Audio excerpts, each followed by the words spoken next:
Welcome. In this video I'll show you how we can use Google Chat. So this is a full guide on how to use Google Chat if you're new to Google Chat, and I'll show you all of the features that you need to know. Now, starting on the left side, I will show you the chat function, the spaces, and then I'll also show you some of the important settings.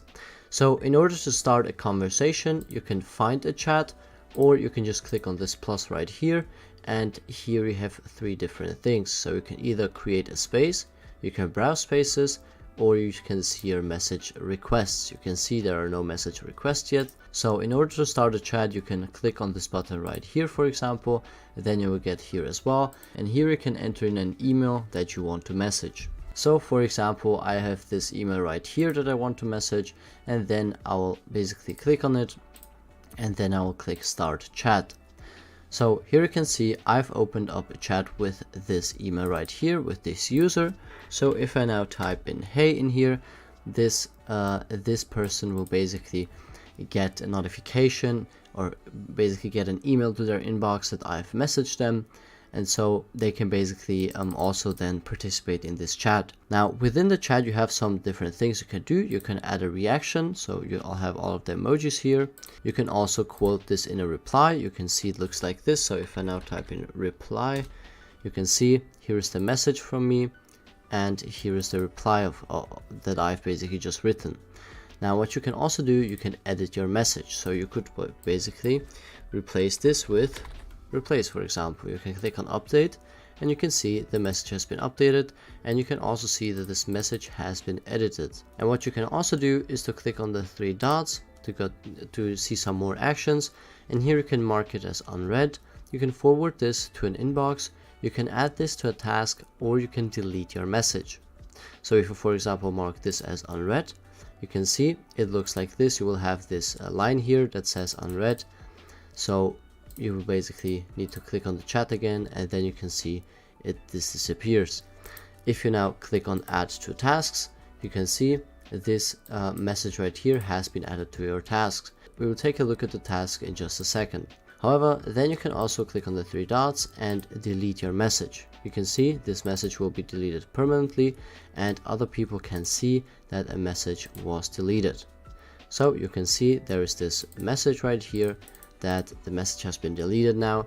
So if you type something in and delete it, and the other person comes online afterwards, they will still be able to see that you've deleted a message, but they will not be able to see what you have written. So you can see the history is on. So you could also deactivate your history with this person.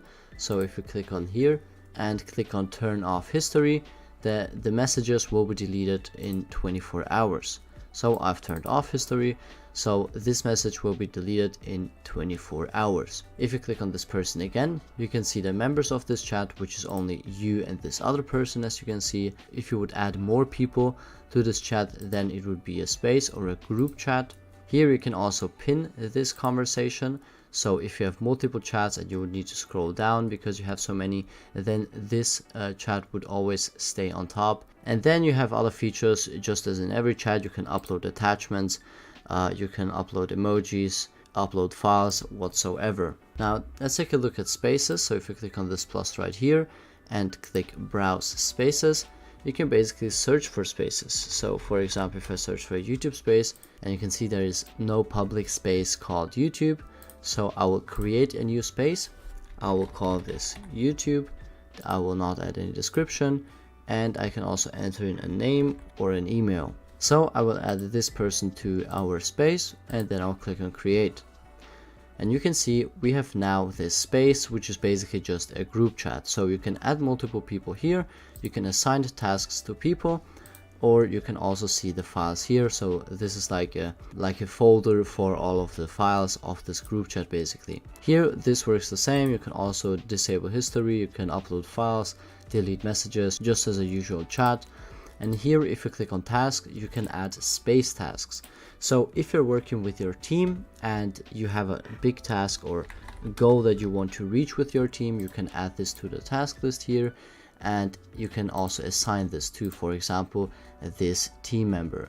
So this team member would basically needs to complete this task, and as soon as he's completed the task, he will just click on this, on that plus, on that check mark, and then you can see the task is completed and it is moved to completed at the bottom right here. Now if you go to files, you can see you can upload files from your Google Drive, or you can upload it from your PC, and other team members will be able to access it. Now let's take a look at the tasks, but not in a space, but personal tasks. So on the right side you can see this check mark here, and these are the tasks. If you click on that, you can see all of your personal tasks here. You can see there's this one task right here, because that's the task we've created before, that we've created from a message. So you can see this is basically a message, and it would show the message here, but you can see it is deleted. And here you can basically see the content of this message, and you can also add some details or even a date or a time to this task. So if this task should be completed until the end of the week, then you can add this date right here. If you now click on the check mark again, you can see the task is completed. You could undo this obviously if that was a mistake. However, if your task is completed, you can then see that the task has been removed from here. Now let's take a look at some of the most important settings. So if you go to the settings options right here, you can see you can allow chat notifications. So if you disable this, you will not get any desktop notifications if you get a chat message. I will leave this on because this is pretty important if you're working with your team, especially if you're working with your team.